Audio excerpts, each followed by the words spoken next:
ಜಾರಕಿಹೊಳಿಯನ್ನ meet ಆದ ಬಳಿಕ CM Kumaraswamy ಮಾತನಾಡಿದರೆ, ಜೊತೆಗೆ ರಮೇಶ್ ಜಾರಕಿಹೊಳಿ ಕೂಡ ಮಾತನಾಡಿದ್ದಾರೆ.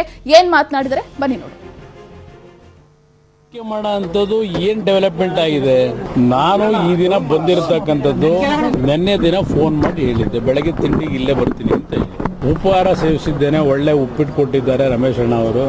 ಯಾವುದೇ ರೀತಿಯ ಮಾತುಕತೆ ಮಾಡಿ ಯಾವುದೋ ದೊಡ್ಡ ಸಮಸ್ಯೆ ಬಗೆಹರಿಸ್ಕೊಳ್ಳಿಕ್ಕೆ ಬರಬೇಕಾದಂಥ ಅವಶ್ಯಕತೆ ಏನಿಲ್ಲ. ಅವರೆಲ್ಲರೂ ಒಟ್ಟಾಗೆ ಇದ್ದಾರೆ. ನಾನು ಮೊದಲಿಂದಲೂ ಹೇಳ್ತಾ ಬಂದಿದ್ದೇನೆ, ನನ್ನ ಜೊತೆಲಿ ನಿರಂತರ ಸಂಪರ್ಕದಲ್ಲಿದ್ದಾರೆ, ಯಾವುದೇ ಸಮಸ್ಯೆಗಳಿಲ್ಲ ಅಂತೇಳಿ. ಈಗಲೂ ಹೇಳ್ತೀನಿ, ಇಲ್ಲಿ ಯಾವುದೇ ರೀತಿ ಸಮಸ್ಯೆಗಳೇನಿಲ್ಲ. ಅದರಿಂದ ಇಲ್ಲಿ ನಾನು ಬಂದಿರತಕ್ಕಂಥದ್ದು ಭಾಳ ದಿನಗಳಾಗಿತ್ತು. ಇವತ್ತು ಮನೆಗೆ ಬರ್ತೀನಿ ಅಂತಕ್ಕಂಥದ್ದು ನಿನ್ನೆ ಅವ್ರಿಗೆ ದೂರವಾಣಿ ಮುಖಾಂತರ ಅವ್ರಿಗೇನು ಸಂದೇಶ ಕೊಟ್ಟಿದ್ದೆ. ಬೆಳಗ್ಗೆ ಬಂದು ಅವ್ರ ಜೊತೆ ಹಲವಾರು ವಿಷಯಗಳು ಚರ್ಚೆ ಮಾಡಿದ್ದೇನೆ, ಇಲ್ಲ ಅಂತ ಹೇಳಲ್ಲ. ಚಿಕ್ಕೋಡಿ ಅಚಾನಕ್ಕಾಗಿ ಇಲ್ಲಿಗೆ ಉಪಹಾರಕ್ಕಾಗಿ ಅಂತ ಹೇಳಿದ್ರು. ನಾನು ಹೊರಗಡೆ ಇದ್ದೆ, ಅವರು ನನಗೂ ಕೂಡ ಇಲ್ಲಿ ಕರೆಸ್ಕೊಂಡ್ರು, ಇಲ್ಲಿಗೆ ಬರ್ಲಿಕ್ಕೆ ಹೇಳಿದ್ರು.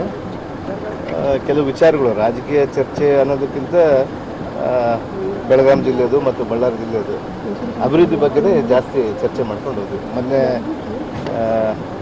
ನಡೆದಂಥ ಅಧಿವೇಶನದಲ್ಲಿ ಕೂಡ, ಇವತ್ತು ಬಜೆಟಲ್ಲಿ ಕೂಡ ಕೆಲವು ವಿಚಾರಗಳನ್ನು ಬೆಳಗಾಮು ಮತ್ತು ಬಳ್ಳಾರಿಗೆ ಹಾಕಿದ್ರು. ಅದರ ಸಂಬಂಧ ಕೂಡ ಚರ್ಚೆ ಮಾಡಿಕೊಂಡು ಇನ್ನೂ ಅಭಿವೃದ್ಧಿ ಯಾವ್ದು ಬೇಕೋ ಆ ವಿಚಾರನ ಚರ್ಚೆ ಮಾಡಿದ್ರು. ಎಲ್ಲೋ ಒಂದು ಕಡೆ ಉಮೇಶ್ ಜಾಧವ್ ರಾಜೀನಾಮೆ ಕೊಟ್ಟವ್ರೆ, ಅವರ ಸಾಲಲ್ಲಿ ನೀವು ಕೂಡ ಇದೆ. ಮೊದಲಿಂದ ನಮ್ಮ ಮುಖ್ಯಮಂತ್ರಿ ಸಂಬಂಧ 94ರಲ್ಲಿ ದೇವೇಗೌಡನ ನಮ್ಮ MLA ಅದು 99ರಲ್ಲಿ ನಾನು 94ರಲ್ಲಿ ದೇವೇಗೌಡ ಕರೆದು ಮಂತ್ರಿ MLA ಮಾಡಿ ಮಂತ್ರಿ ಮಾಡಿದ. ಅವಾಗ 94ರಲ್ಲಿ ದೇವೇಗೌಡ ಹೇಳಿದರು.